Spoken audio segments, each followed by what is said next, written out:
अजीज पाकिस्तान के खूबसूरत शहरों कराची, लाहौर, इस्लामाबाद, भालपुर, पेशावर, सियालकोट, दुनिया भर कोने कोने में जहां पहुंची मेरी आवाज सबको मैं कहता हूँ गुड मॉर्निंग एंड अस्सलाम वालेकुम। आज पीर 3 रजब मुरज्जब 1445 हिजरी, जनवरी की है 15 तारीख सन 2024 और आपने इस खूबसूरत सी सुबह का आगाज किया मेरे साथ। नाम है मेरा दिल।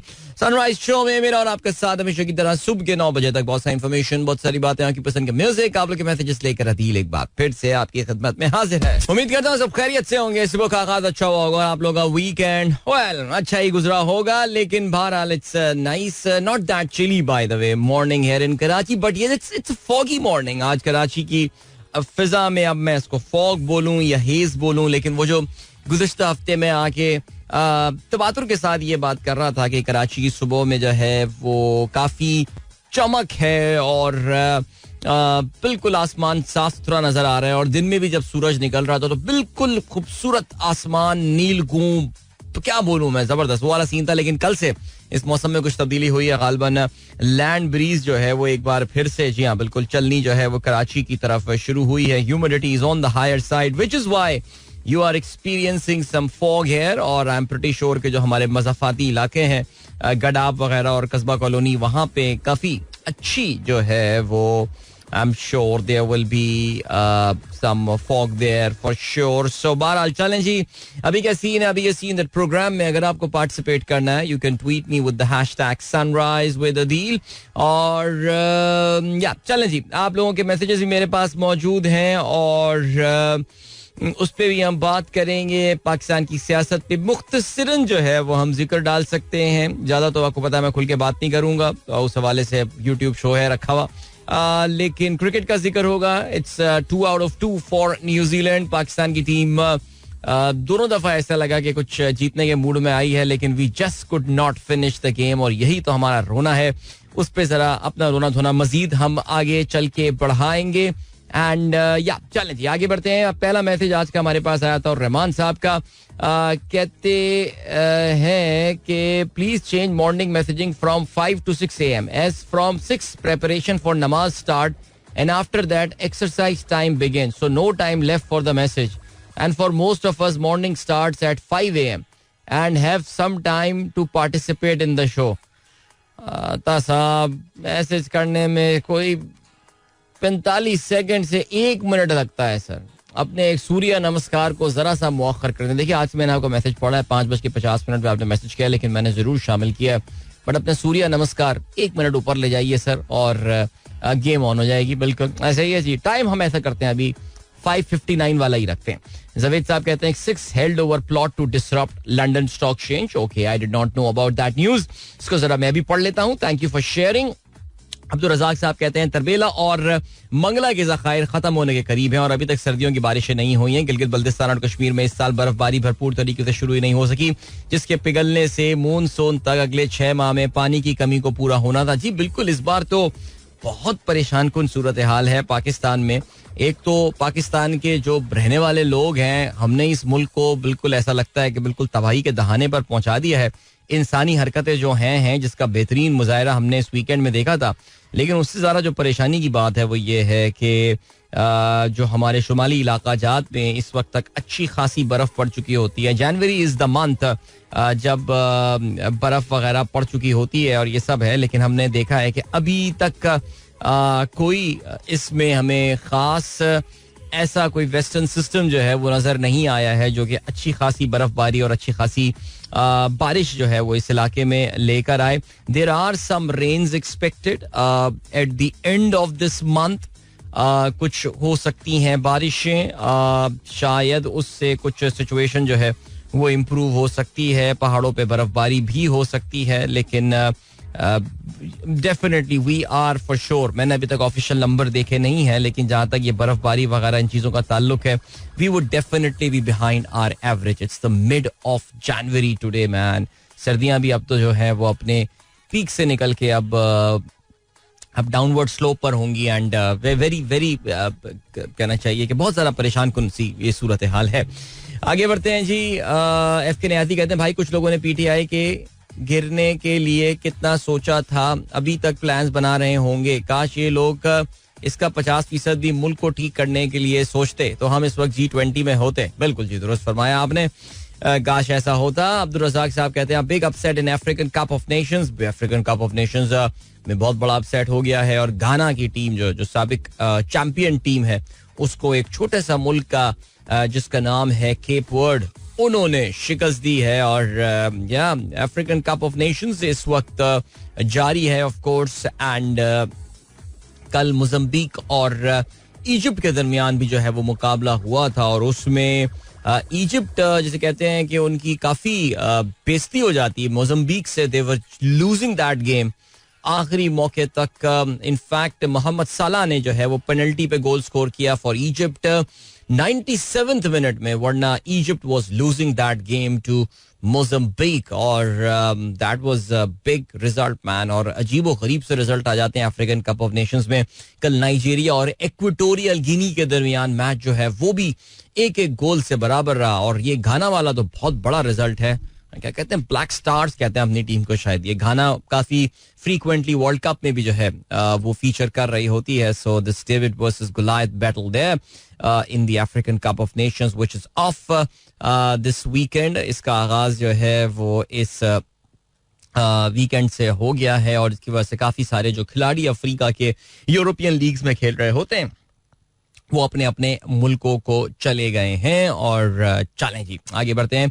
और ये सीन है कि इस बार जो ये अफ्रीकन कप ऑफ नेशंस हो रहा है इसके मैचेस आइवरी कोस्ट में खेले गए हैं, जो मैचेस की मैं बात कर रहा हूँ. ठीक है, चलें. और क्या मैसेज है जी हमारे पास? हमें 7:30 अभी बज गए हैं.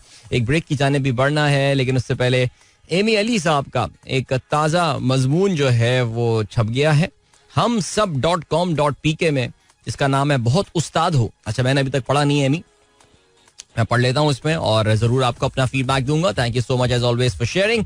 एंड देन तहसीन अमजद कहते हैं it's a very cold morning here. Did you visit Karachi Eid festival on weekend? नहीं जी, मैंने बिल्कुल कराची ईद फेस्टिवल मैंने विजिट नहीं किया. I mean good on them, जो लोग विजिट करते हैं, जो लोग उसको ऑर्गेनाइज करते हैं, बिल्कुल जाएं जी. आई थिंक लाहौर में भी कोई फेस्टिवल हो रहा था, मैं देख रहा था लाहौर के कुछ एक दो मशहूर शेफ हैं वो अपनी स्टोरीज वगैरह लगा रहे थे कि उनके स्टॉल्स लगे हुए हैं, आइए और खाना खाइए एंड ऑल स्टफ. लेकिन ऑनेस्टली स्पीकिंग यार, मैं जो हूँ ना इस तरह के इवेंट्स बड़ा अवॉइड करता हूँ. I am not that very anti social a person और इस तरह की चीजें नहीं है. लेकिन वो जो रश होता है ना इस तरह के मौकों में, जितनी आवाम आई हुई होती है, मुझे उससे जरा डर लगता है यार. एक दफा मैंने याद है, एक दफा कोशिश की थी जाने की और इतने लोग थे वहां पे कि हम फिर I just even changed my plan to even enter the place. रहने दो यार, बस ठीक है, देख लिया, मुबारक हो, कामयाब हो गया आपका प्लान. चलें जी आगे बढ़ते हैं. और क्या सीन है अभी आपको जो है वो हम लिए चलते हैं एक ब्रेक की जानिब और मिलेंगे आपसे इस ब्रेक के बाद. Don't go anywhere and keep listening. Welcome back guys, एक बार फिर से खुशामदीद sunrise show with me Adeel. Good morning इन दोस्तों, प्रोग्राम अभी ट्यून किया. 7:32 हो चुके हैं. एंड फहीम अली खान कहते हैं bro, despite all the cruelty the PTI lover, there courage is still alive. The captain has imparted one passion in his followers which is not to give up. Love to Ahmed and Sara. Alright, great, thank you. Of course आप refer कर रहे हैं कल हमारे रात के YouTube show के हवाले से. That was fun, जबरदस्त. ख्वाजा अब्दुल हमीद कहते हैं अस्सलाम वालेकुम, a very good morning to all of you. Thank you so much Khawaja साहब, उम्मीद करता हूँ आप खैरियत से होंगे.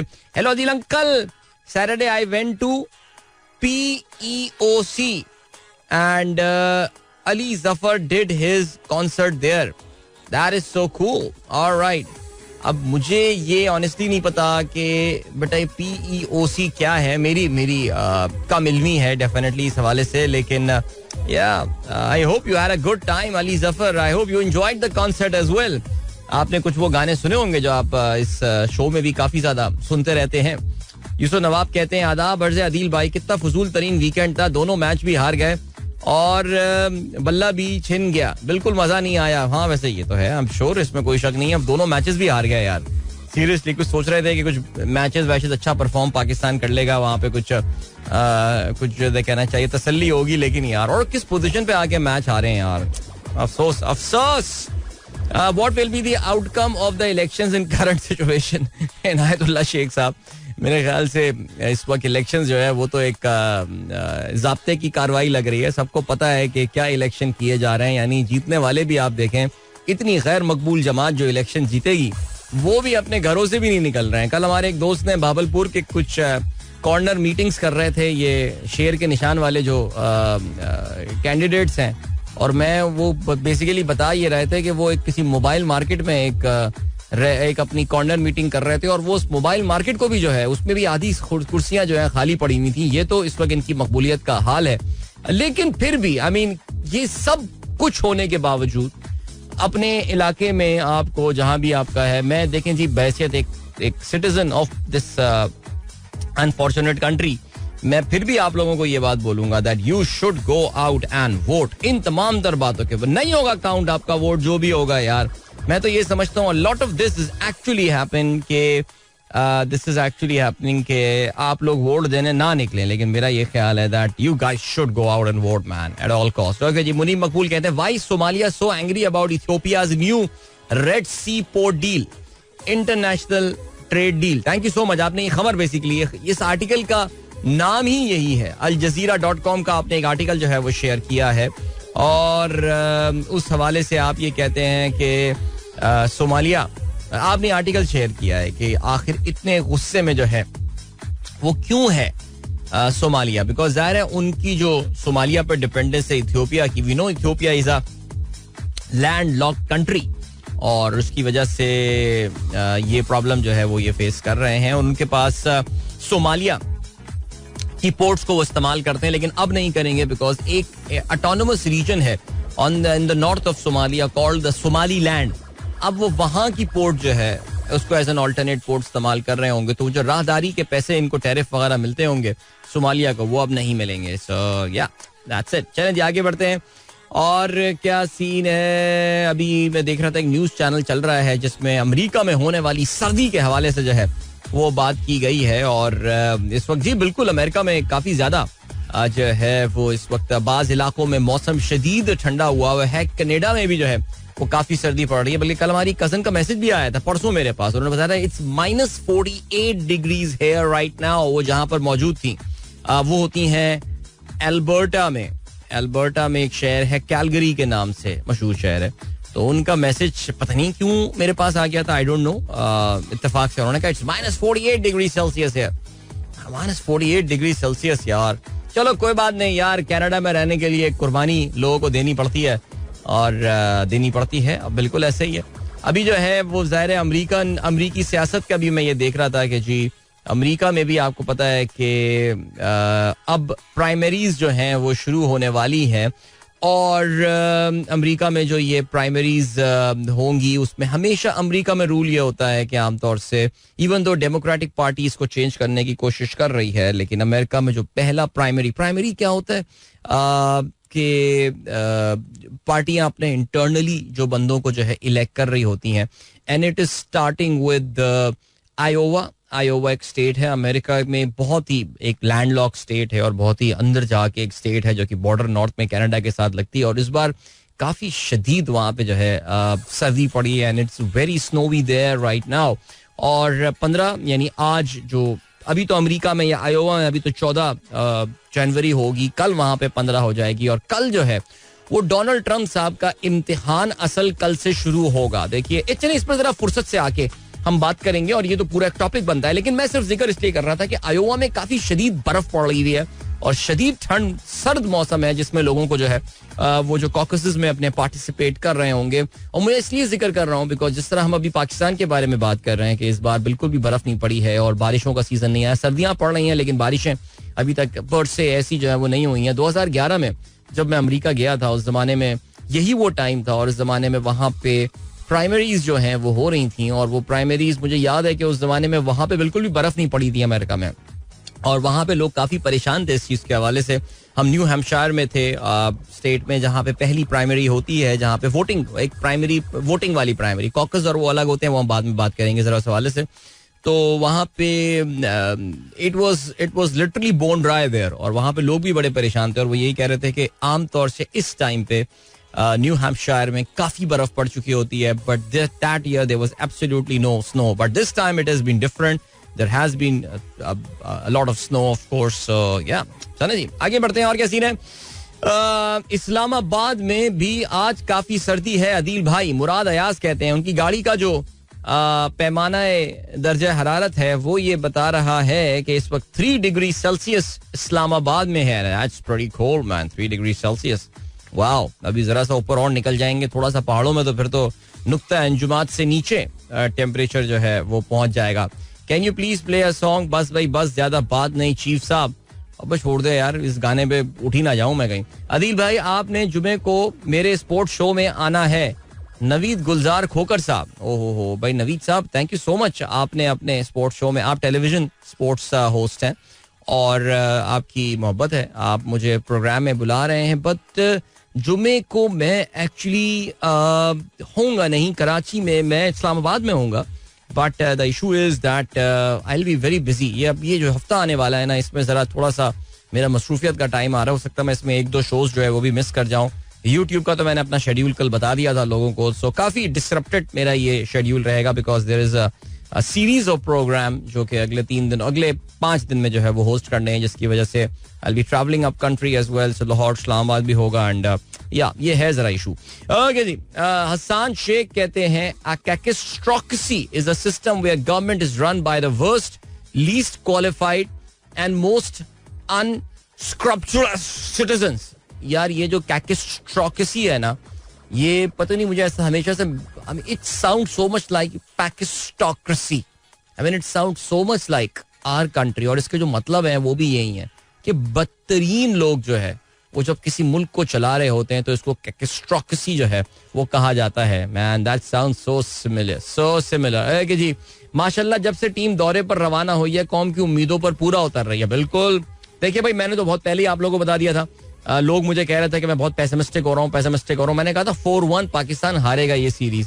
सो कल जब पाकिस्तान एक मौके पे लग रहा था, जिस वक्त फखर और बाबर जो है बैटिंग कर रहे थे, तो मुझे लग रहा था कि दिस इज दैट मैच जो पाकिस्तान जीतने में कामयाब हो जाएगा. लेकिन नहीं भाई, एक मैच तो जीत जाएगा पाकिस्तान. अभी 5-0 तो नहीं हारेंगे, 4-1 हारेंगे, ये तो है मामला. चलें जी, अल्लाह करे आई एम प्रूवन रॉन्ग. मैं चाहता हूँ आप लोग मेरा मजाक उड़ाएं और हंसे मुझ पे, हंसे हा, इसके भाषण सुना करो, इसकी प्रेडिक्शन सुना करो. जीत गई पाकिस्तान सीरीज न्यूजीलैंड में. नहीं, हम नहीं जीतने वाले सीरीज. अभी इस टीम की कॉम्बिनेशन में कुछ मसले हैं, बट मैं ये समझता हूँ कि ये टीम बुरी नहीं है. सिर्फ ये उसामा मीर टाइप प्लेयर जरा जो पहुंच जाते हैं किसी ना किसी तरह, ये हैं. और आजम खान पे I am very fast losing my confidence on Azam Khan. इसमें काफी सारे लोग कहेंगे उसका नंबर ये नहीं, उसका नंबर वो, उसका नंबर फलाना. अबे हटाओ यार, T20 क्रिकेट में वो यार स्पिनर बॉलिंग कराने आए तो आजम खान को लेकर आओ. अच्छा, दूसरे कप्तान को तो पता ही नहीं है ना ये बात. वो अगले ओवर में स्पिनर नहीं लगाएगा, वो जैसे ही आजम खान आएगा वो वहां पे दूसरी तरफ से पेसर लगाते हैं. उनको पता है जी आजम खान पेसर पे जो है बॉल खड़ी कर देता है, एक ही तरीके से आउट होता है. तो ये रहने दें बात यार, ये रहने दें कि ये बात है ना. एक T20 player should be good enough to play against all kind of, at least उसकी अपनी स्ट्रेंथ होनी चाहिए. मेरी स्ट्रेंथ है कि जी मैं फास्ट बॉलर को अच्छा खेलता हूं, लेकिन इसका क्या ये मतलब है कि मैं स्पिनर को बुरा खेलूं? बाबर आजम क्यों फंस गया है, क्यों करियर की उसकी वाट लग गई है? बिकॉज ये हुआ है ना, उसकी कमजोरियां पकड़ ली हैं दुनिया भर की टीमों ने. लिमिटेड ओवर्स में देख लिया, वो जहां होता है स्पिनर आके उसको पकड़ लेता है, उसकी विकेट उठा लेता है. और सेकेंडली फास्ट में आप देख लिए टेस्ट में जो है आप ऑस्ट्रेलिया ने किस तरह एक्सपोज किया बाबर आजम को.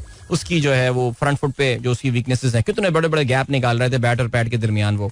सो ये चीजें रहने दें यार. आजम खान पे मैं ये बता रहा हूँ कि even though I had been his backer and a supporter, but I am fast losing my confidence on him because उसके अलावा जो इस वक्त पाकिस्तान में बेचारे इस वक्त अपने पाकिस्तान क्रिकेट बोर्ड की किसी एकेडमी में नेट्स पे बेचारे प्रैक्टिस कर रहे हैं, वो शायद मुझे ऐसा लगता है कि कहीं ज्यादा डिजर्विंग प्लेयर हों जो टीम में इस वक्त मौजूद नहीं है. आगे बढ़ते हैं जी, और क्या सीन है. जीशान बेग साहब कहते हैं today is the 95th birth anniversary of Malik Mohammad Wasif, born on 15th of January 1929, best known for his pen name Wasif Ali Wasif, was Pakistani teacher, writer, poet and Sufi figure. He authored over 40 books and known for his aphorisms and short prose pieces and essays. मुश्किल English लिखते हैं आप लोग, लेकिन बहरहाल जी. And what is aphorism? An observation which contains a general truth, a concise statement of scientific principle, typically by a classic author. चलें जी, great, अच्छी बात है जी. Wasif Ali Wasif, thank you so much, आपने जो है वो शेयर किया हमारे साथ this piece of information. And अभी क्या सीन होने वाला है. अब्दुल हलीम मुगल साहब, अलविदा उर्दू, आपने जो है एक नज़म मुझे भेजी है और ये तो बड़ी अफसोसनाक जो है मुझे उर्दू का एक नोहा सा जो है वो लग रहा है, और इसको मैं ज़रा पढ़ भी लेता हूँ और मैं देख लेता हूँ कि जी इसमें क्या बात जो है वो की गई है.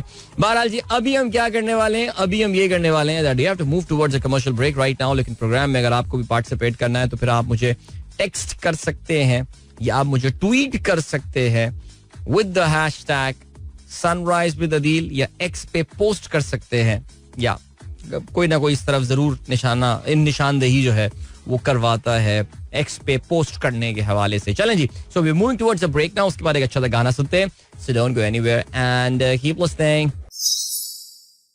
यार कितनी एनर्जी है यार इस गाने में, सीरियसली स्पीकिंग यार. एक तो इकबाल की जो सोच थी वो तो अपनी जगह जिस लेवल की थी, लेकिन जुनून ने जो ये गाना परफॉर्म किया है यार, जवानों को पीरों का उस्ताद कर, बहुत आला यार. मैं तो कहता हूँ कि हमारे स्कूलों में जो है ना ये गाना बल्कि यार सीरियसली आई मीन काफी सारे लोग मौसीकी के बड़े खिलाफ होते हैं, लेकिन यार आप ये देखिए ना कि हम क्या साकी नामा हम जानते हैं यार, और क्या बंजारा नामा हम जानते हैं यार, अगर हम इनको जो है वो नहीं सुनते. सो क्या बात है, जबरदस्त है कि अताउर रहमान साहब ने भी इसको पसंद किया.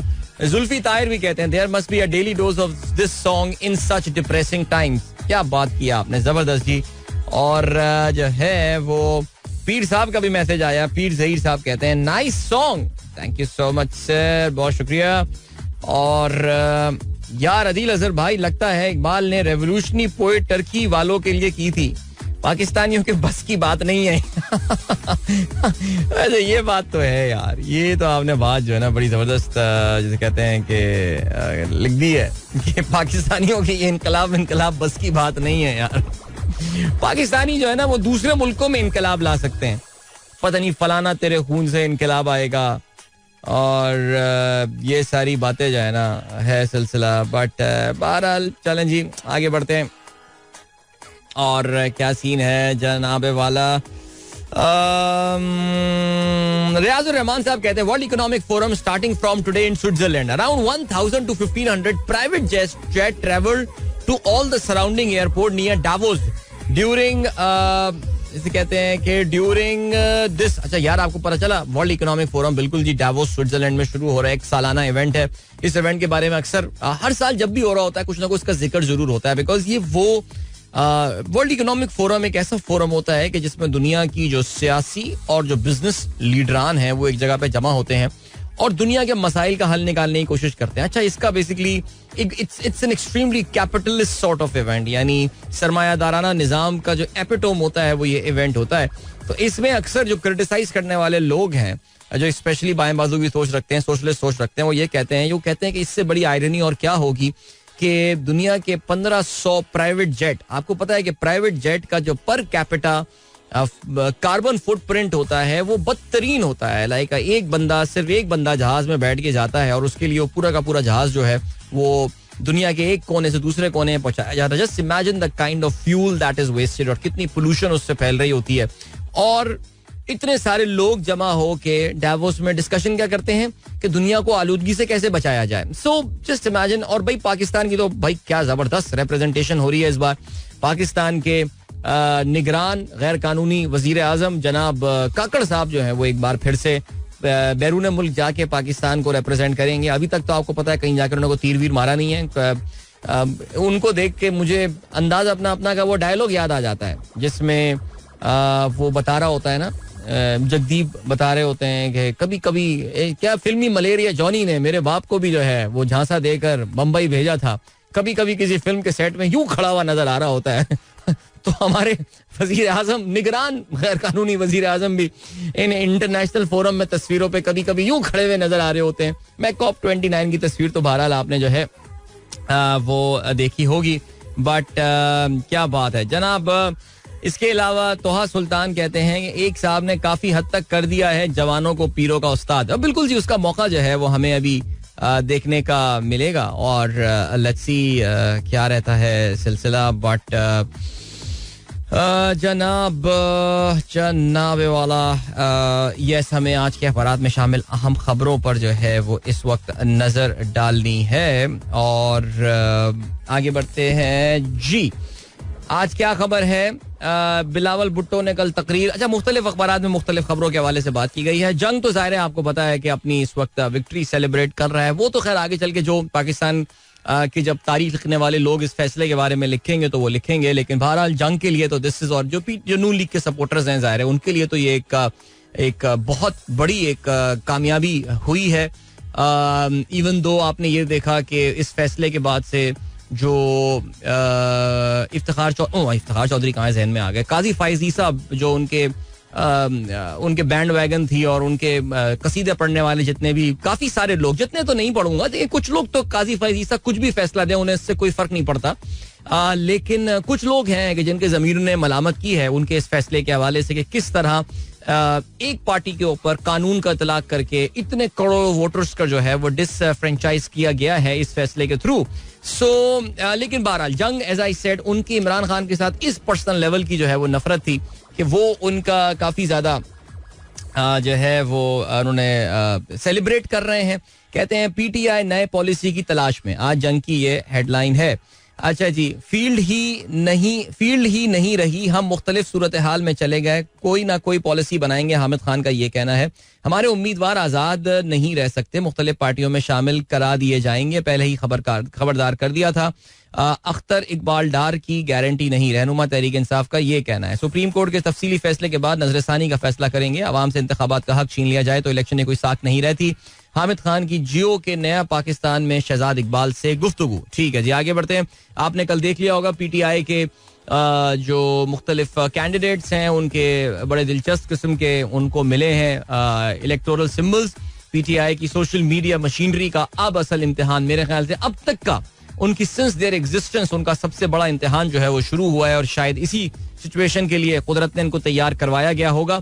डॉन का लिखना है yet another poll delay, resolution lands in senate, third move to seek delay comes 3 weeks before polling day, senators from ex-FATA region cites harsh weather and security, February 8 proving to be unsuitable for KP says resolution. Okay, जी, इसके अलावा ECP moves to ensure quota for women. हटाओ ECP यार, आगे और क्या खबर है. PTI banks on social media to make up for bat loss. Former ruling party sets up portal featuring its candidate electoral symbol. PTI leader says will woo voters through door-to-door online campaign. आगे बढ़ते हैं. तरीन kicks off campaign with pledges of prosperity. Jahangir तरीन ने अपनी election campaign का जो है वो आगाज कर दिया है और जाहिर है आपको पता है कि इस बार सरकारी पार्टियों में से एक पार्टी है और पाकिस्तान के सबसे बड़े शुगर बैरन जो है डॉक्यूमेंटेड सबसे बड़े शुगर बैरन जहांगीर तरीन खुद 2 सीटों से इलेक्शन में हिस्सा ले रहे हैं. NA 149 मुल्तान और NA 155 लोधरा. और देखते हैं जी कितने वोटर्स इनको मिल पाते हैं. मैं तो बड़ा हैरान हुआ, इनकी जो IPP पार्टी है वो हमारे इलाके में उन्होंने पोस्टर्स लगाए हुए हैं. कल मैं यूट्यूब शो में भी बता रहा था कि यार बहादुराबाद और ये शरफाबाद वाले एरियाज में तो उन्होंने हर खंबे पे महमूद मौलवी जो कि PTI के एक लीडर हुआ करते थे वो PTI छोड़ के IPP में शामिल हुए हैं. यार मैं तो सोचता कि ये जितने इन्होंने बैनर्स या पोस्टर्स लगाए हुए हैं उतने इनके वोटर्स भी हैं इस हल्के में या नहीं. लेकिन खैर एनीवे यार कम से कम इस बहाने कुछ इलेक्शन का माहौल तो लग रहा है, बिकॉज कोई और पार्टी तो इंटरेस्टेड ही नहीं है. देखो यार बात PTI की तो बात समझ में आती है कि उनके तो खैर हालात ही पतले हैं, वो क्या इलेक्शन की तैयारियां करेंगे और वो तो they are totally banking on people like yourself कि वो जी इलेक्शन के दिन निकले उनके पास वो पर्ची होनी चाहिए, उन्हें पता होना चाहिए कि जी मेरे इलाके में क्या सिंबल होगा PTI के बैक टू उम्मीदवार का. लेकिन what about parties like MQM, like वो क्यों ठंड करके बैठे हुए? मुझे तो ये बड़ी हैरत है, जबकि MQM का कॉन्फिडेंस, उनकी बॉडी लैंग्वेज वो अलग ही है वो, और वो लग यही रहा है कि जी उनको तो कोई बड़े कंफर्म पता है जी मुझे क्या होने वाली है कहानी. लेकिन फिर भी यार एक दिखावे कोई कैंपेन कर लें, पीपल्स पार्टी भी तो कर रही है जल्द से यार. सो ये कुछ समझ में नहीं आई बात मुझे यार ऑनेस्टली स्पीकिंग. लेकिन बहरहाल देखते हैं क्या रहता है सिलसिला. और PTI के साथ अभी बहुत कुछ होना है, मुबस्सिरीन का ये कहना है. जिंदा रहेगी मगर अवाम अगले 5 पार्लिमानी पार्टी के तौर पर नहीं देख सकेंगे, जैगम खान कहते हैं. ओके, वोटर्स सख्त कंफ्यूजन का शिकार है, पार्टी को बका के खतरे का सामना है, माजिद निजामी का ये कहना है. ओके, और इसके अलावा PTI के एजाज चौधरी और अयाज महमूद की दरख्वास्त खारिज, NA 122 और 89 से बानी PTI के कागजात मुस्तरद होने की अपील की समाअत नहीं हो सकी. और क्या सिलसिला इंतखाबी निशान, PTI का आज अपील दायर किए जाने का इम्कान। पीटीआई रिव्यू पिटिशन जो है वो फाइल करने वाली है। अच्छा, पीटीआई का आज जो लेवल प्लेइंग फील्ड के हवाले से भी जो केस है वो सुना जाएगा और उसमें काफी सारे लोगों का ये मशवरा था कि PTI should back out of this petition, लेकिन मेरा ये ख्याल है कि नहीं, पीटीआई को जाना चाहिए इसमें और इसमें उनको जो है वो जरूर डेफिनेटली पार्टिसिपेट करना चाहिए और बताना चाहिए कि सिचुएशन जो है वो चल क्या रही है। चलें जी आगे बढ़ते हैं और क्या सीन है। खुर्शीद शाह कहते हैं किसी सियासी पार्टी से इंतखाबी निशान छीनना ज्यादती है, ब्रैकेट में लिखा है हा हा हा हा। ओके आगे बढ़ते हैं और क्या जी। मारूफ उर्दू शायर मुनव्वर राना 71 साल की उम्र में इंतकाल कर गए। आज एक अखबार ने इसको जो है वो अपनी जो है वो फ्रंट पेज पे जगह दी है। मुल्क और इंतहाई तशवीशनाक है, चौधरी शुजात का ये कहना है। आपको शायद पता चला होगा कि काफ लीग और नून लीग के दरमियान भी आपस में अख्तलाफात काफी ज्यादा हैं सीटों के बंटवारे के हवाले से। लेकिन अक्सर ऐसा होता है कि जो लूट का माल होता है उसमें अक्सर फड्डे हो जाते हैं। चोरों में आपको पता है ना, वो फिल्म एक आई भी थी, अमिताभ बच्चन की एक फिल्म आई थी ना, जिसमें आखिर में सारे विलन एक दूसरे को गोली मार देते हैं। तो चलें जी आगे बढ़ते हैं। क्या नाम था उस फिल्म का? कांटे मेरे ख्याल से, क्या ना ऐसी कुछ नाम था। एनीवे आपको लिए चलते हैं अभी ब्रेक की जाने, मिलेंगे आपसे इस ब्रेक के बाद। Don't go anywhere and keep listening. Welcome back guys, एक बार फिर से आपको खुशामदीद कहते हैं। Good morning. इन दोस्तों ने प्रोग्राम अभी ट्यून इन किया है। शैला पूछती है अदिल भाई पेट्रोल की कीमत के बारे में क्या ख्याल है, बढ़ेगी कम होगी? Shaila is trying to be smart, I mean she is trying to beat the market, जिसे कहते हैं ना स्टॉक मार्केट में होता है कि मार्केट को बीट करें। अगर आप मुझसे पूछे ना, मुझे पेट्रोल की प्राइस में कोई कमी और बेशी नजर नहीं आ रही। जो प्राइस है वो रहेगी, एक दो रुपए की आपको अगर रेजगारी मिल गई हुकूमत से तो वो मिल जाएगी, लेकिन कोई ऐसा फर्क नहीं पड़ने वाला। इसलिए डलवाएं या ना डलवाएं को इतना there is not a big difference, because yes the situation in Middle East थोड़ी सी इस वक्त क्रिटिकल चल रही है, लेकिन उसका बहुत ज्यादा इम्पैक्ट जो है वो ऑयल प्राइसेस पे फिलहाल नजर नहीं आ रहा। मैं बल्कि अभी चेक कर रहा था, 2-3 दिन पहले ये जो हुती रेबल ये तो यमन पे हमला किया था, उससे पहले तो 70-71 पे पहुंच गई थी, अभी 72-73 पे, लेकिन वो कोई पिछले 15 दिन से कोई खास उसमें फर्क पड़ा नहीं है। इसलिए मैं कोई बहुत बड़ा रद्दो बदल शैला एक्सपेक्ट कर नहीं रहा हूँ। यानी अगर आप समझो और मैंने बीट कर दिया गवर्नमेंट का और मैंने पेट्रोल डलवाया या नहीं डलवाया, बचत हो गई मेरी, तो वो वाली गेम अभी मुझे इसी को खास लग नहीं रही है। अच्छा जी, इसके अलावा क्या सीना। अयाज महमूद कहते हैं जवानों को पीरों का उस्ताद कर से मुझे ताज हैदर बिलावल के आगे हाथ बांधे और ख्वाजा आसिफ मरियम नवाज के आगे हाथ बांधे खड़े हुए याद आए। गुड वन यार, इकबाल ने ही तो सोचा था, इकबाल के जहन में यही तो बात थी कि यार यही तो होगा, जवानों को पीरों का उस्ताद कर दिया हमारी सियासत ने। क्या बात है यार, छा गए सर आप। अयाज महमूद साहब जबरदस्त था। आगे बढ़ते हैं। आप लोग के मैसेजेस और भी मेरे पास आए हैं, लेकिन मैं उनको अभी थोड़ी देर बाद शामिल करूंगा। अगर आप भी प्रोग्राम में जो है वो पार्टिसिपेट करना चाहते हैं तो you guys can post on your x with the hashtag sunrise with Adeel. और खेलों के हवाले से हम बात करते हैं, और खेलों के हवाले से क्या बात करें यार, उधर भी एक मायूसी नजर आ रही है इस वक्त।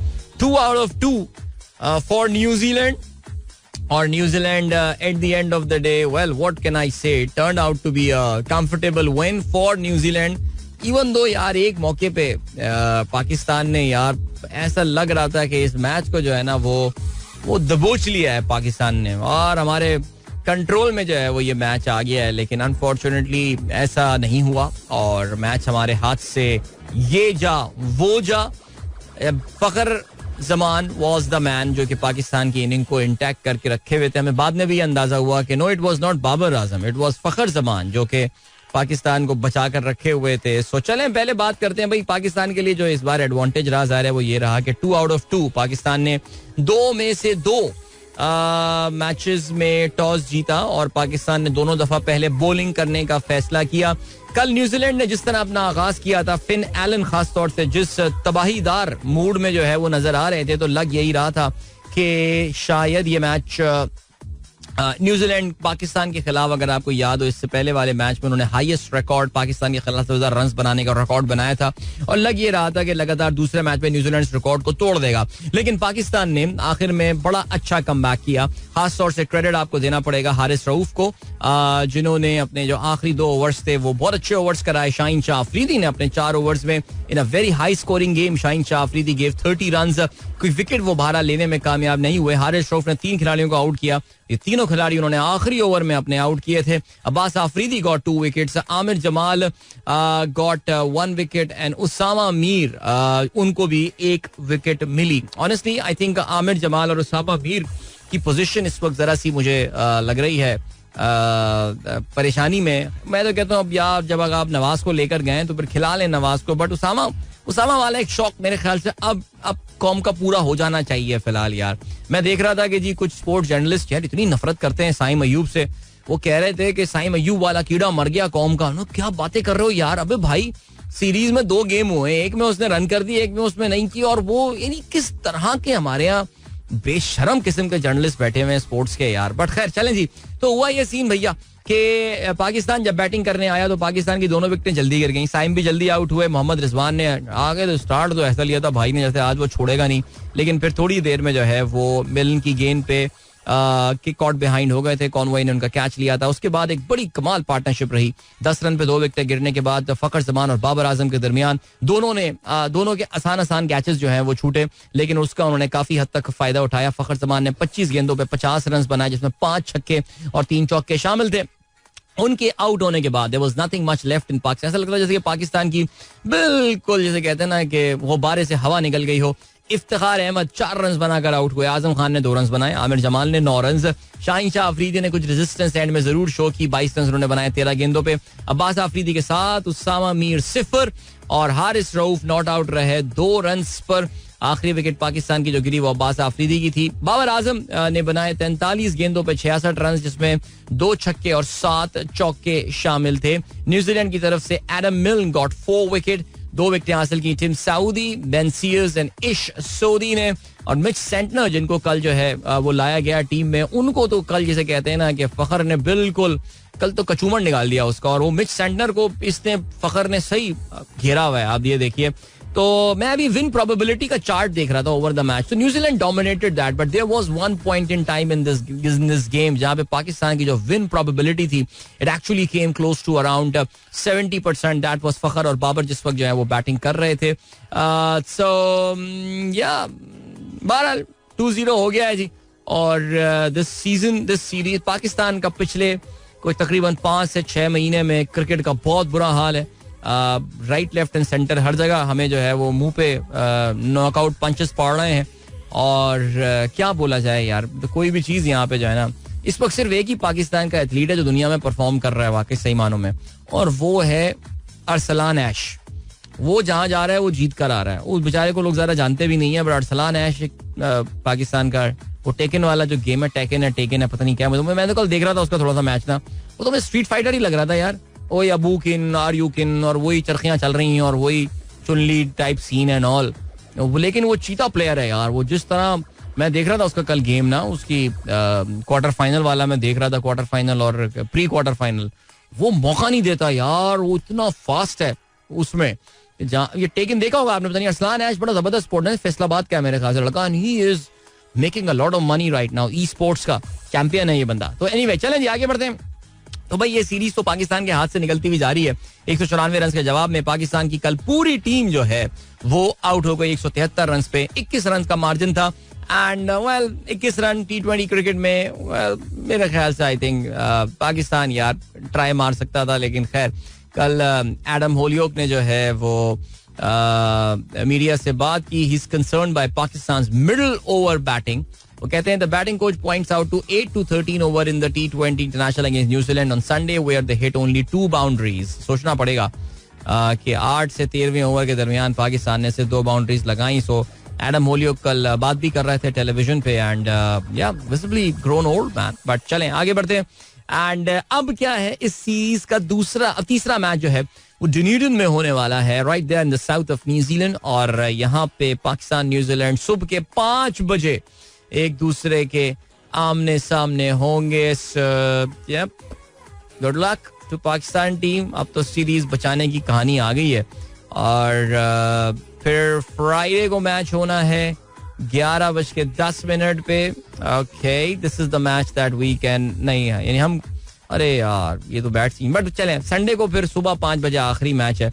एक मैच जीतना है 3 में से पाकिस्तान को. अब वो कौन सा वाला मैच है वो अब आप देख लें कि भाई आपकी प्रोडिक्शन कर चुका है पहले. कैसा जी. बाकी कल और जो टीमें एक्शन में थी उसमें भारत ने अफगानिस्तान को बआसानी दूसरे T20 में भी शिकस्त दी. इंदौर में सीरीज अपने नाम की.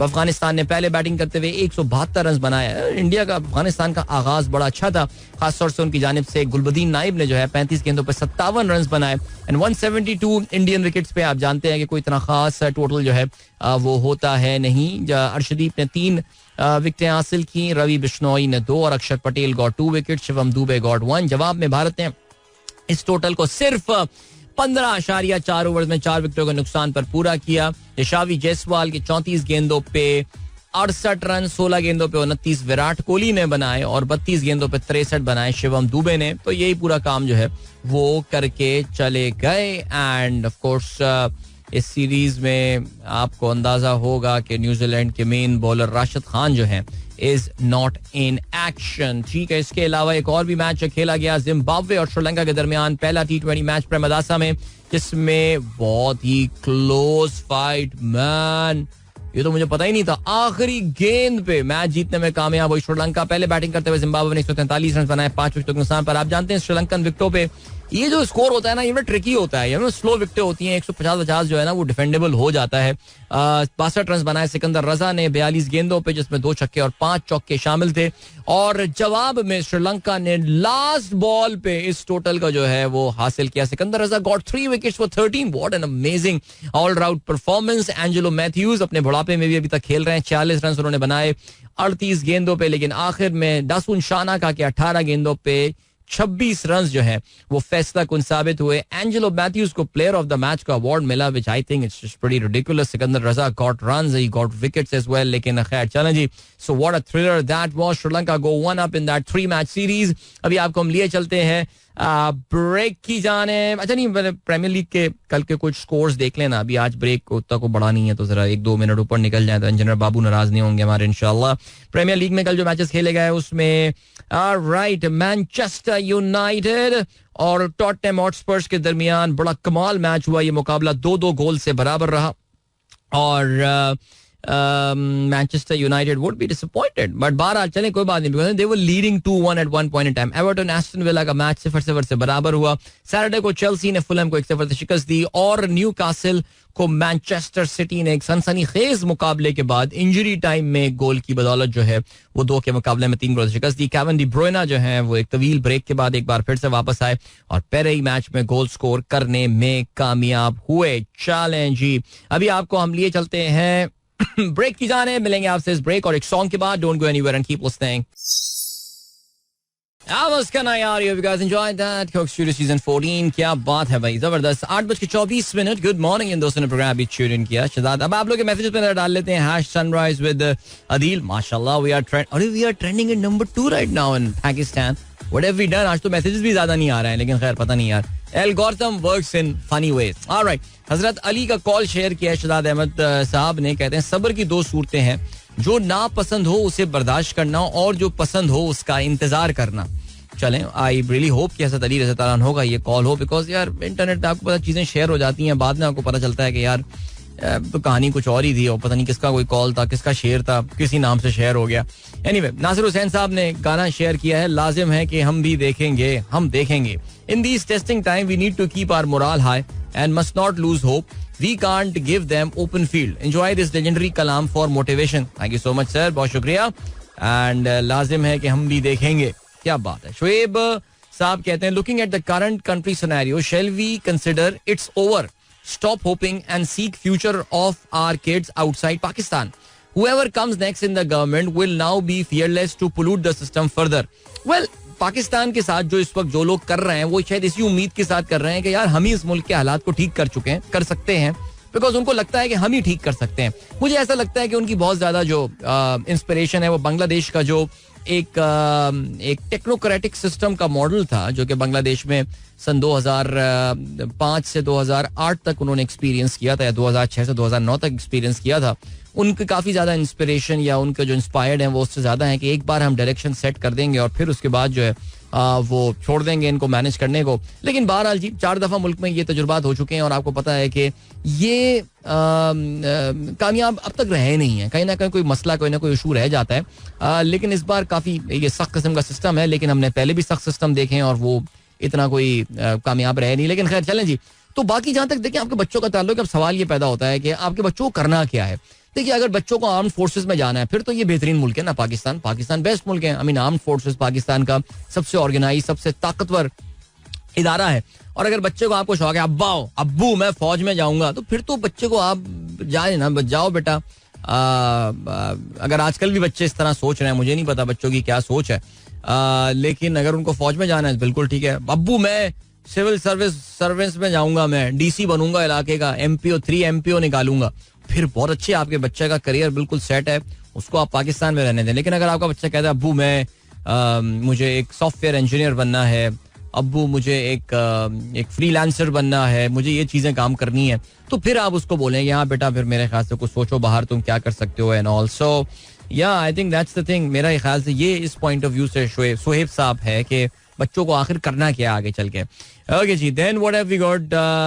फहीम कहते हैं bro more difficulties are on the way. Pakistan to repay 23.83 billion in foreign debt and 3.64 billion in interest cost by November 2024. उन्हें हो जाएगा. देखो उस वक्त तक तो Pakistan would be well in the IMF programme और बहुत सारे पेमेंट्स के सोर्सेज हमारे पास जो है वो खुले हुए होंगे. सो ऐसी कोई परेशानी की बात नहीं है, आप टेंशन ना लें इसकी, इंशाल्लाह हो जाएंगे पैसे. और क्या सीन है. एमी अली ने अपना ताज़ा कलाम जो है वो लिख के भेजा है, मैं उसको जरा पहले पढ़ लूँ फिर उसके बाद जरा इस पे नजर डालते हैं. शारिक इदवाई साहब कहते हैं सलाम and good morning. Renowned Urdu poet Munawwar Rana passed away today. His poem Ma is one of the best. इन लिल्लाहि व इन्ना इलैहि राजिऊन आपने जो है वो भेजा भी है, मैसेज भेजा है, काफ़ी सारे दोस्तों को टैग किया है, उन लोगों को जिनको शायरी से लगाव है हमारे सनराइजर्स ग्रुप में, जिसमें आपने मुझे भी टैग किया. That's very kind of you. मुझे इवन दो शायरी से कोई लगाव नहीं है लेकिन फिर भी नौशीन, डॉक्टर नौशीन, एमी अली, जवेद साहब, जीशान बेग एंड रियाजुर रहमान साहब. क्या बात है जी. रियाजुर रहमान साहब ने मुनव्वर राना साहब का एक शेर भी लिखा हुआ है. चलती फिरती हुई आंखों से अज़ां देखी है मैंने, जन्नत तो नहीं देखी है माँ देखी है. क्या बात है जी. खूबसूरत खूबसूरत नज़म थी ये उनकी और अल्लाह ताला मग़फ़िरत फरमाए.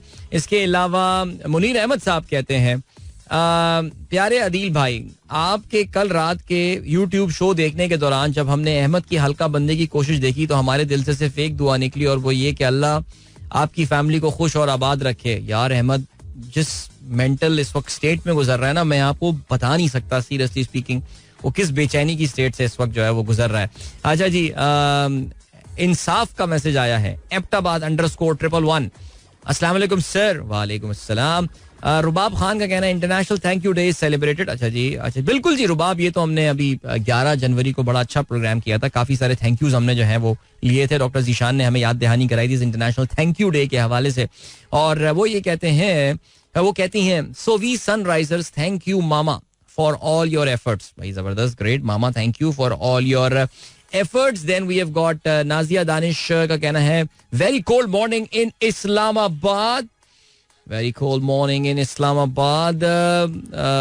और इसके अलावा जीशान बेग साहब ने अरसलान ऐश का जिक्र किया, better known as Arsalan Siddique, better known as Arsalan Ash, is a Pakistani professional fighting game player. Okay, Arslan Ash wins big and taken and king of fighters in a single tournament. वो पक्का खिलाड़ी है यार ये वीडियो गेम का. सोचें यार, इस पे कमेंट्री चल रही होती है, कभी आप सुने यार, सुनने में बहुत मजा आता है. मुईज इमरान कहते हैं Adil, you are right. Technocratic system will not work in Pakistan. We need total elimination of prevailing system and conversion. So true democratic system. All right, let's see. What is the back end story of bet? Shahid Malik साहब, आपको अभी तक नहीं पता है यार कि इसमें स्टोरी क्या है. इसके अलावा अरशद गुमरो कहते हैं कैफे खलील न्यू सॉन्ग जुर्माना इज इन द मार्केट. जुर्माना इज इन द मार्केट, बिल्कुल ऐसे ही है जी. इसके अलावा और कौन है जनाब, when will it end and how will it end. Ahmad Khan, I really wish when will it end and how will it end. बस दुआ कीजिए यार अल्लाह ताला इस मुल्क पे जो है ना वो रहम करे. और या Alright, that was Junaid Bhai with तुम्हारा और मेरा नाम. And एक तो नॉस्टैल्जिया इस गाने का बहुत जबरदस्त है, एंड सेकेंडली आई थिंक मैं अक्सर जब भी ये गाना चलता है प्रोग्राम में कई महीने बाद मैं ये बताता हूँ कि यार this is the song, this should be the official song of Islamabad for that matter. Honestly speaking आज भी कभी अतातुर्क एवेन्यू से गुजर रहा होता हूँ तो मेरे जो है ना वो कानों में यही गाना गूंजना शुरू हो जाता है. I don't exactly know which place was that जहाँ पे ये वीडियो शूट की गई थी, लेकिन जब मैं उस सड़क से पहली बार गुजरा था तो मुझे लगा था कि ऐसी कोई जगह होगी. इवन दो इस्लामाबाद में अब वो शायद हरियाली या वो हरे भरे दरख्त तो अब नहीं रहे जो एक जमाने में शायद हुआ करते थे, जिस पर कि आज से कोई 25 साल पहले गाने को शूट किया होगा शोएब मंसूर साहब ने, लेकिन 30 साल फॉर दैट मैटर. लेकिन खूबसूरत गाना और जुनैद भाई की बड़ी खूबसूरत आवाज, आप लोगों ने भी इस गाने को पसंद किया, thank you so much. And Aamir Ejaz साहब हुए, doctor Nausheen like that song as well. And then we have got Kashif Cheema साहब. फहीम अली खान कहते हैं what a song, brilliant, great, thank you, your Arabic accent is too good. Thank you so much, thank you. बस यही accent अच्छा है और कुछ भी नहीं है. And then we have got Mohsin Azhar Siddiqui कहते हैं if it doesn't challenge you it doesn't change you. क्या बात है, जबरदस्त है. Then what have we got, challenge Junaid भाई गाना हमने सुन लिया. वाह आदिल भाई वाह. अहमद अली का जो है वो ये कहना है, ठीक है. देन वी हैव गॉट, अच्छा जी, रहमान खिलजी साहब ने ये गाना डेडिकेट किया है जावेद साहब को, ठीक है. और जावेद साहब ने इस गाने को जो है वो पसंद किया. क्या बात है. ओके चले कुछ जरा बात कर लेते हैं. अभी क्या हो गया, 8:41 हो गए हैं. सो अमरीकी सियासत के हवाले से बात कर लेते हैं. और अमरीकी सियासत के हवाले से मैं इसलिए बात करना चाह रहा हूँ बिकॉज जाहिर है आपको पता है ये बात का कि अमेरिका का election, this is the election year in America. अच्छा, अमेरिका में क्योंकि मुल्क में आइन और कानून फॉलो होता है इसलिए कोई डाउट नहीं है कि इस साल इलेक्शन होगा. कोई अपना वाला तो सीन है नहीं. अगर साहब का मूड हुआ तो इलेक्शन होंगे. तो हमारे यहाँ वाली कहानी, अमेरिका में तो आपको पता है ये कानून में लिखी हुई है ये बात, इलेक्शन होने हैं तो फिर इलेक्शन होंगे. That's it man, because constitution की वहाँ पे बड़ी इज्जत है और बड़ी वैल्यू है. सो अमेरिका में दीज इलेक्शंस जो होते हैं उसमें आपको पता है डेमोक्रेटिक पार्टी और रिपब्लिकन पार्टी एक दूसरे के आमने सामने आती हैं. लेकिन उसके अलावा और भी पार्टियां होती हैं, आजाद उम्मीदवार भी होते हैं.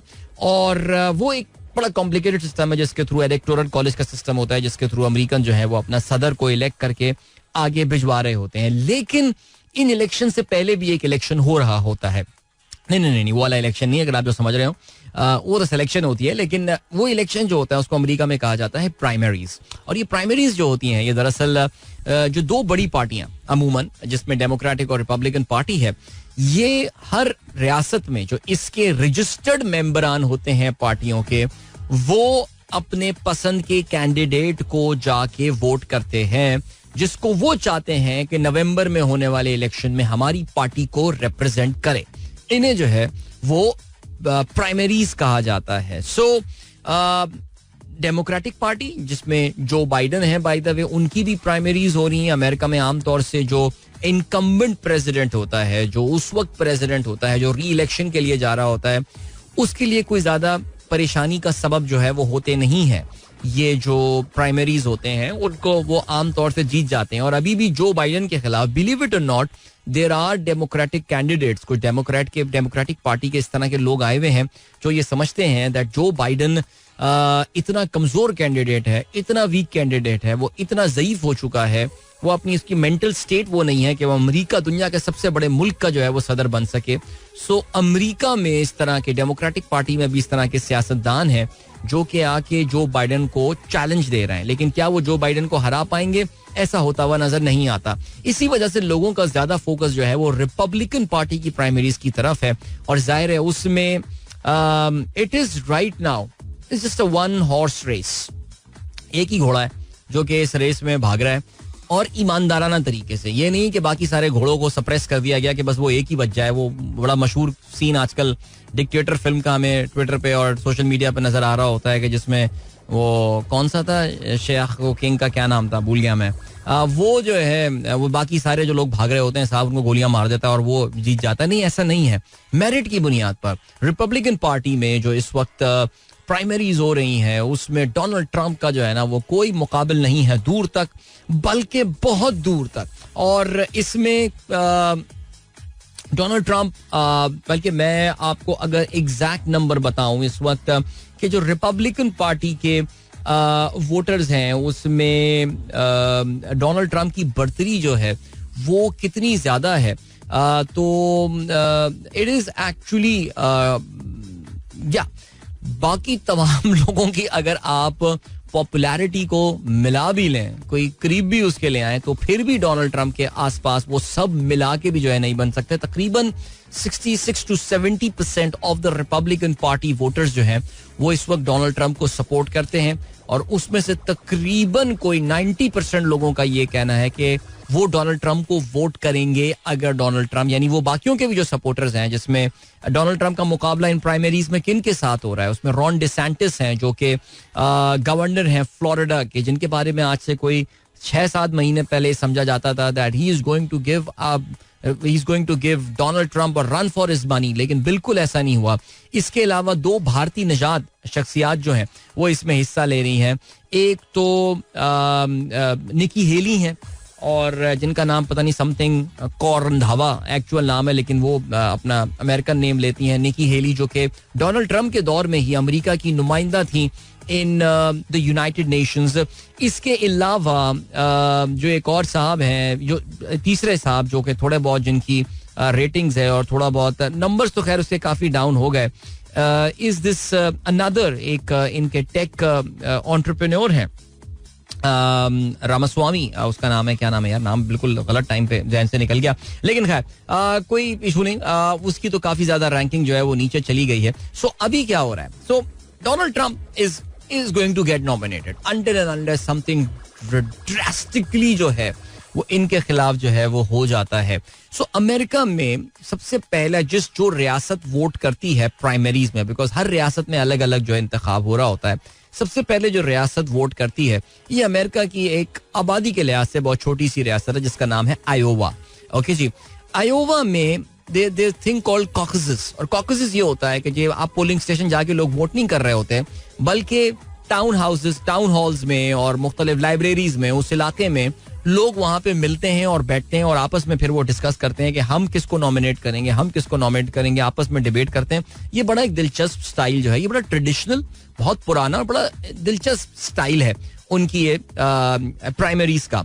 लेकिन जो टिपिकल वोटिंग का कल्चर हम समझते हैं कि लोग जाके पोलिंग स्टेशन में वोट देते हैं, वो अगले हफ्ते 23 जनवरी को न्यू हैम्पशायर नामी एक और नॉर्थ ईस्ट में वाकई छोटी सी स्टेट में जो है वो होगा, और फिर उसके बाद निवाडा में होता है, और फिर आएगा 5 मार्च को सुपर ट्यूसडे जिसमें 14 स्टेट्स जो हैं वो वोट कर रही होंगी. सो ये वही टाइम है कि जिस पर डोनाल्ड ट्रंप के जो क्रिमिनल उनके खिलाफ जो केसेस चल रहे हैं वो उनकी सुनवाई जो है वो शुरू हो चुकी होगी. और डोनाल्ड ट्रंप क्योंकि इतनी टफ फाइट दे रहा है ऑलरेडी जो बाइडेन को, जितने भी पोल्स आ रहे हैं उसमें डोनाल्ड ट्रंप या तो आगे है या फिर नेक टू नेक चल रहा है. पूरी कोशिश होगी अमेरिकन डीप स्टेट की कि किसी तरह डोनाल्ड ट्रंप को जो है वो इन केसेस में फंसा के इलेक्शन से पहले ही उसको जो है वो बाहर किया जाए. नॉक नॉक चलें जी, ऑलराइट. तो इस पे हम नजर रखेंगे जरूर. कल जब हम आएंगे तो फिर आयोवा कॉकस के रिजल्ट्स आने शुरू हो गए होंगे और हमें अंदाजा हो गया होगा कितनी बड़ी जो है वो लीड डोनाल्ड ट्रंप को उसमें हासिल है. So yeah it is the starting. So कहना यह है कि जी this is the starting of the electoral process in America which would culminate in that Tuesday on November की किसी तारीख को जो भी इलेक्शन होंगे उसमें जाके कल्मिनेट होगा. So yeah we definitely keep an eye, because हमें काफी हद तक इस बात का अंदाजा हो गया है कि अमेरिका के जो प्रेसिडेंट के इलेक्शंस होते हैं उसका हम पे क्या इम्पैक्ट होता है. पता है यार, मतलब क्या बोल सकते हैं. चलें जी, अभी ले चलते हैं आपको ब्रेक की जाने. मिलते हैं आपसे इस ब्रेक के बाद. वापस आके जरा बात करेंगे भारत और मालदीव के हवाले से. डेविड वर्सेस गोलायत, क्या बात है. Welcome back guys, एक बार फिर से खुशामदीद. This is the Sunrise Show with me Adil Azhar with the last link of the day. और थोड़ी देर पहले हम बात कर रहे थे about the Republican primaries in America. तो उस पे तो ज़ाहिर डिस्कशन हमारा ऑनगोइंग रहेगा. एक और टॉपिक जिस पे शायद आने वाले दिनों में हमें कोई ज्यादा खामोशी होती हुई नजर नहीं आ रही है, that is the row between the tiny little dots in the Arabian Sea and between the Arabian Sea and Indian Ocean called what? Called Maldives, the Maldives. उनका भारत के साथ जो है वो इस वक्त मामला काफी चल रहे हैं, गर्म चल रहे हैं. और इसकी वजह खैर I think the situation started back in November 2023 जब वहां पे मालदीव्स में होने वाले जो प्रेसिडेंशियल इलेक्शन थे उसमें इंडिया आउट के बैनर तले कैंपेन करने वाले मोहम्मद मुइजू जो हैं, he became the president of Maldives, और भारत की तरफ शदीद झुकाव रखने वाले मोहम्मद सोले नामी जो उनके प्रेसिडेंट थे, उनको इन इलेक्शन में शिकस्त का सामना करना पड़ा था. अच्छा जी, ठीक है जी, हो गया मामला जो भी था. बीच में मुइजू और इनकी मुलाकात भी हुई COP28 के मौके पर नरेंद्र मोदी की. लग रहा था कि मामलात नॉर्मलाइज हो रहे हैं, लेकिन फिर क्या हुआ जी, अब से कोई तकरीबन 2 हफ्ते पहले की बात है कि नरेंद्र मोदी ने विजिट किया, जनवरी के आगाज में उन्होंने विजिट किया लक्षद्वीप का. और लक्षद्वीप विजिट करने के बाद वहां पे हालात उनके जो है वो काफी उस पे तस्वीरें जब आई तो फिर थोड़े से इनसिक्योर हो गए मालदीव्स वाले, बिकॉज नरेंद्र मोदी ने लक्षद्वीप को जो है वो एक टूरिस्ट डेस्टिनेशन की हैसियत से प्रेजेंट किया. उन्होंने कहीं पे लिखा तो ये नहीं, लेकिन वाकई तस्वीरें देखकर आपको ये डिस्टिंग्विश करना मुश्किल हो रहा था कि ये इंडिया है या ये मालदीव है. सो उसमें मालदीव के कुछ मिनिस्टर्स जो हैं, इनमें खवातीनो हजरात सब शामिल थे. उन्होंने कुछ इस तरह के जुमले लिख दिए जिसपे काफी आई मीन फजूल के जुमले थे. वैसे ऑनेस्टली स्पीकिंग इंडिया से बाकी सारे अपने पंगे होंगे अपनी जगह, लेकिन कोई जरूरत थी नहीं इस तरह की लिखने की. और आप एक मिनिस्टर हैं यार, आप एक मंत्री हैं, और आप वजीर होते हुए इस तरह के कमेंट किसी दूसरे हेड ऑफ द गवर्नमेंट के बारे में लिख के नहीं, आई थिंक ये थोड़ा ज्यादा हो गया. इस पे जो है ना इंडिया में आपको पता है कि बड़ा जबरदस्त एक भूचाल सा आ गया, और इंडियंस ने कहा जी कैंसिल कर दो अपनी हॉलीडेज. फुल नेशनलिज्म उनकी पीक पे आ गई. इंडियंस बहुत नेशनलिस्टिक हो गए हैं यार. तो अंधे नेशनलिस्टिक हो चुके हैं वो लोग. तो हम लोग तो अंधे भी हैं और नेशनलिस्टिक नहीं है. हमारा बड़ा प्रॉब्लम हो गई ये वाली.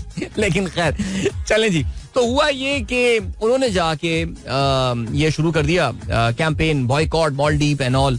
अच्छा, ये वही टाइम था जिस वक्त मालदीव के सदर मोहम्मद मुइजू जो हैं वो चाइना के दौरे पर गए हुए थे. अच्छा, उन्होंने जो है ना वहीं से अपनी इंस्ट्रक्शंस दी कि यार इन मिनिस्टर्स को जो है ना वो सस्पेंड करो. यार क्या कर दिया, बहरहाल सस्पेंड कर दिया सब. लेकिन बहरहाल उन्होंने चाइना में वहां पे एक कॉन्फ्रेंस में भी शिरकत कर रहे थे, और चाइनीज प्रेसिडेंट से उन्होंने मुलाकात भी की शी जिनपिंग ने. और उसके बाद ऐसा लगता है कि उन्हें कोई खास कॉन्फिडेंस आया, और उन्होंने अपने मुल्क में वापस आते ही जो पहला बयान दिया वो उन्होंने यही बात बोली कि यार Maldives is not a backs, कहना चाहिए कि किसी भी it's not a backyard of any other country. Basically Bharat की तरफ उन्होंने टॉन्ट किया कि यार तुम क्या समझते हो कि हम जो है वो तुम्हारे बैकयार्ड हैं, और तुम क्या हम भी कोई गुलाम है. वो इस तरह की उन्होंने जो है ना कुछ बातें कर दी उस पर.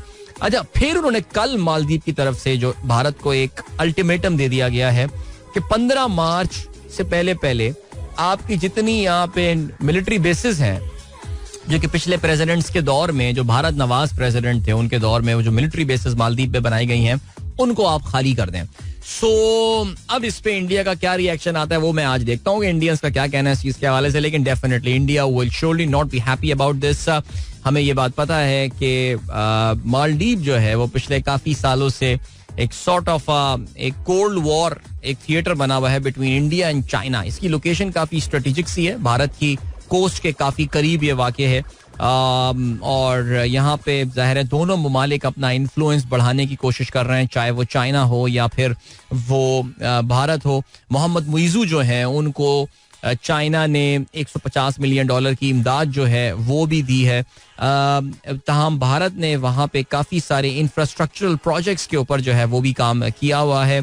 सो फिलहाल तो इस वक्त जो असर है वो चाइना का ज्यादा है, बिकॉज एक एज आई सेड कि चाइना ने एक नवाज जो इस वक्त प्रेसिडेंट वहां पर मौजूद हैं. हाउएवर इंडिया इतने आराम से और खामोशी से बैठेगा नहीं, बिकॉज उनके भी अपने एसेट्स होते हैं सारे मुल्कों में, स्पेशली जो छोटे छोटे साउथ एशियन कंट्रीज हैं जिसमें नेपाल शामिल हो गया, भूटान हो गया, और इसमें ऑफ कोर्स मालदीव हो गया. अपने वो एसेट्स को अब किस तरह एक्टिवेट करेंगे, क्योंकि भारत के लिए तो देखिए ये अपने लिए तो एक काफी एम्बैरेसमेंट की बात है कि यार इतना बड़ा मुल्क जो है वो उसको एक इतना चुन्ना सा मुल्क जो है वो इस तरह उनसे बात कर रहा है. बिकॉज देखिए इंडिया से जो भी हो उनका सेल्फ कॉन्फिडेंस इस वक्त माउंट एवरेस्ट से भी ऊपर गया हुआ है. यानी वो अपने प्राइम मिनिस्टर को विश्व गुरु कहते हैं, यानी दुनिया का उस्ताद कहते हैं. अभी जयशंकर साहब जो कि इनके फॉरेन मिनिस्टर हैं, उनकी एक किताब आई है, मैं उसकी कुछ एब्स्ट्रैक्ट पढ़ रहा था और उसको पढ़ के आपको उसमें उनका साफ साफ ये लिखा है कि दुनिया में इस वक्त कोई भी ऐसा बड़ा इशू नहीं है कि जिसमें भारत की इन्वॉल्वमेंट के बगैर जिसमें मुल्क जो है वो आगे बढ़ते हों या इस पे कोई बात भी करते हों. सो ये सिचुएशन है और इसमें इनके लिए तो जाहिर है ये एक इंडिया को इतना चुन्ना सा मुल्क पाकिस्तान को तो इंडिया ने सब साइड पे कर दिया ना, बिल्कुल. आई मीन देख लें, सीरियसली स्पीकिंग यार, अब तो हम पता नहीं देखने के भी काबिल नहीं रहे उनको. ये इस हाल पे हमको नहज पे हमारे पता नहीं कौन ले आया है. लेकिन उसपे एक छोटा सा मुल्क, टाइनी मालदीव्स की व्हाट इज द पॉपुलेशन है, 3.5-4 लाख पॉपुलेशन है. लाख, मैं करोड़ भी नहीं बोल रहा, लाख. अब वो इतना चुन्ना सा मुल्क जो है वो इनको इस तरह धमकियां देगा, इस तरह धमकियां देगा दादा को, इलाके के बदमाश को. कोई छोटा सा बच्चा आके बोल दे आ जाओ बेटा निकल जाओ मेरे घर से, जो तुमने चीजें रखी हैं. क्योंकि ज़ाहिर है ये बताया ना कि छोटे बच्चे के पीछे भी एक और दूसरा बड़ा बदमाश खड़ा हुआ है. तो अभी ये चाइना से आते ही उन्होंने इस तरह के बयानात भारत के खिलाफ दिए हैं, तो उसमें काफी मानेखेज किस्म की जो है ये बातें हैं. सो ये भी एक ऐसा मामला है जिसपे डेफिनेटली हमारी नजर रहेगी. चले जी, सलाद मुगल कहते हैं अल्लाह करे ट्रम्प का भी इलेक्शन साइन भी ले लिया जाए. ओ भाई, जितना ट्रम्प के खिलाफ ये जितना उसको वो कर रहे हैं ना, प्रेशराइज कर रहे हैं, उतना ही ट्रम्प के लिए जो है वो सिचुएशन मुश्किल होती जा रही है. ठीक है जी, और क्या सीन है? कौन सी प्रेस रिलीज शेयर कर दी अहमद खान साहब आपने? I really don't know. पिछले महीने का आपने मुझे भेजा हुआ है पेट्रोल की कमी के हवाले से. अमर कहते हैं what a song, the place is Kamal lake area near Lok Virsa, a walking track in jungle around Shakarparian, now these jungles are wiping out. वही तो मैं कह रहा हूँ यार, वो बात ही नहीं रही है इस्लामाबाद की, वो जो थी शायद कुछ पैचेस रह चुके हैं. A perfect way to rejoin the show after a long time. तुम्हारा और मेरा नाम. Warm greeting to Adeel and fellow listener Syed Salman Asghar. Thank you so much.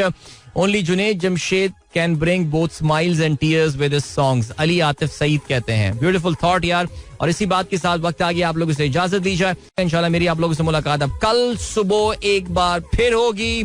Till then, goodbye, God bless, Allah Hafiz and Pakistan Zindabad. This is Mira FM 107.4.